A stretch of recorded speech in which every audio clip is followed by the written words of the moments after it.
वेद अपने देसी अंदाज में कॉन्फिडेंस से अंदर आया और कियारा से बोला, मुझे जैसे ही पता चला कि नई प्रॉब्लम है तो मैं तुरंत आ गया।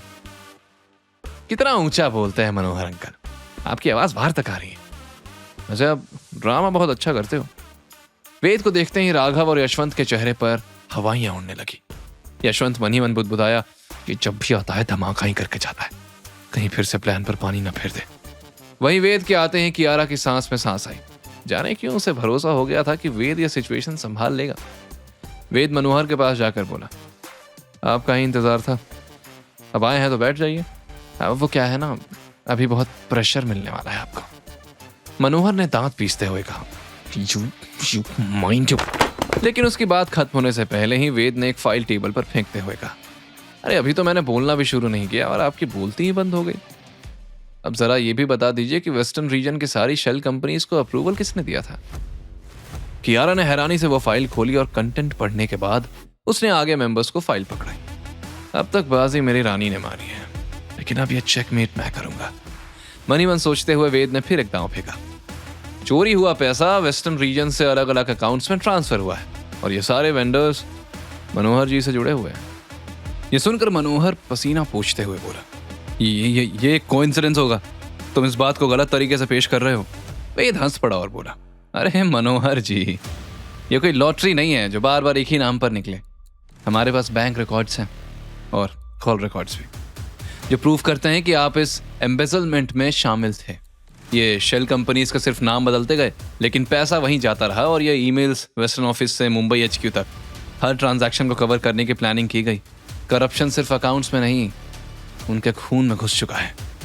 यह सुनकर मनोहर ने चेयर पकड़ ली, उसके हाथ कांप रहे थे। वहीं सारे बोर्ड मेंबर्स इस खुलासे से हैरान थे। यशवंत ने मौके पर अपना गिरेबान साफ करते हुए कहा, मनोहर, तो तुम इस सब के पीछे थे और मुझे लगा कि कियारा। छी, तुम हमारे साथ ऐसा कैसे कर सकते हो? I don't believe this. Manohar ने घूरते हुए यशवंत की तरफ देखा। तब वेद ने कहा, ये भाई भाई का प्यार बाद में। हाँ, तो आप लोग बोल रहे थे कि कियारा मैडम यंग हैं, इसलिए उनकी लीडरशिप इमेच्योर है। मुझे तो लग रहा है ये बुजुर्ग लोग ज्यादा करप्ट हैं, बल्कि कियारा ने इतनी कम उम्र में कंपनी बहुत अच्छे से संभाली है। यह सुनकर कियारा वेद की तरफ देखने लगी। पहली बार उसे ऐसा लगा जैसे कोई उसके साथ खड़ा हो। वेद ने फिर पलट कर कहा, तो अब ड्रामा खत्म, एक्शन शुरू। उसने दरवाजा खोला और पुलिस अंदर आई। उन्होंने मनोहर और सुनीता को गिरफ्तार किया। मनोहर चीखता रहा, लेकिन किसी ने उसकी एक ना सुनी। मनोहर के जाने के बाद फाइनली यह मसला खत्म हुआ। तब मिस्टर गुप्ता ने गला साफ किया और बोले, कियारा रायजादा ने जिस तरीके से सब हैंडल किया है, I think she deserves to retain this position. आप लोग क्या कहते हो? सभी बोर्ड मेंबर्स हामी भरने लगे। तभी यशवंत ने फिर से सिर उठाया। वो हार मानने वालों में से नहीं था।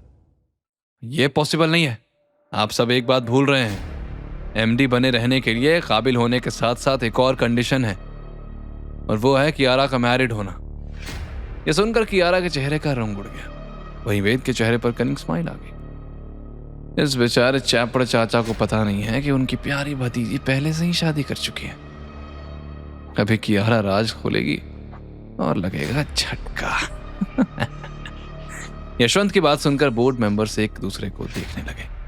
मिस्टर गुप्ता ने घबरा कर कहा, लेकिन हम 3 दिन में कुछ एडजस्टमेंट। लेकिन एक बोर्ड मेंबर ने बात काट कर कहा, नो, कोई एडजस्टमेंट नहीं चलेगा, यह नियम है। आज अगर एक रूल तोड़ा तो कल 100 टूटेंगे। हर कोई अपनी मनमानी करेगा। या तो 3 दिन में कियारा को शादी करनी होगी, वरना यह पोजीशन किसी और को दे दी जाएगी। ये सुनकर कियारा ने कसकर मुट्ठी बांध ली और मन ही मन बोली, कैसे बताऊं कि शादी हो चुकी है और कियारा रायजादा का हस्बैंड एक डिलीवरी बॉय उर्फ असिस्टेंट वेद ही मेरा हस्बैंड है। बता दिया तो सब मुझ पर हंसेंगे, और नहीं बताती तो ये पोजीशन मेरे हाथ से जाएगी। तब वेद कियारा के एक्सप्रेशंस देखकर मन ही मन बोला, वैसे तो बोल डायलॉग्स बोलती हो कियारा, आज चुप क्यों? अब ये सिचुएशन तो तुम्हें ही हैंडल करनी है। बताओ सबको कि ये वेद ही तुम्हारा प्यारा पतिदेव है। तब कियारा की नजरें वेद से टकराई। फिर उसने तुरंत नजरें घुमा ली। कियारा के इशारे पर मिस्टर गुप्ता बोले, ठीक है, we will discuss it after 3 days. Let's end this today. सभी बोर्ड मेंबर्स इस बात से राजी थे। थोड़ी देर में सबके जाने के बाद कियारा ने नजर चुराते हुए वेद से कहा, मैं दादी से मिलने जा रही हूं, तुम चलोगे? आगे की कहानी जानने के लिए देखें अगला एपिसोड सिर्फ पॉकेट एफएम के यूट्यूब चैनल पर, और के फॉर किंग के सारे एपिसोड्स को सुनने के लिए डिस्क्रिप्शन में दी लिंक से डाउनलोड करें पॉकेट एफएम ऐप।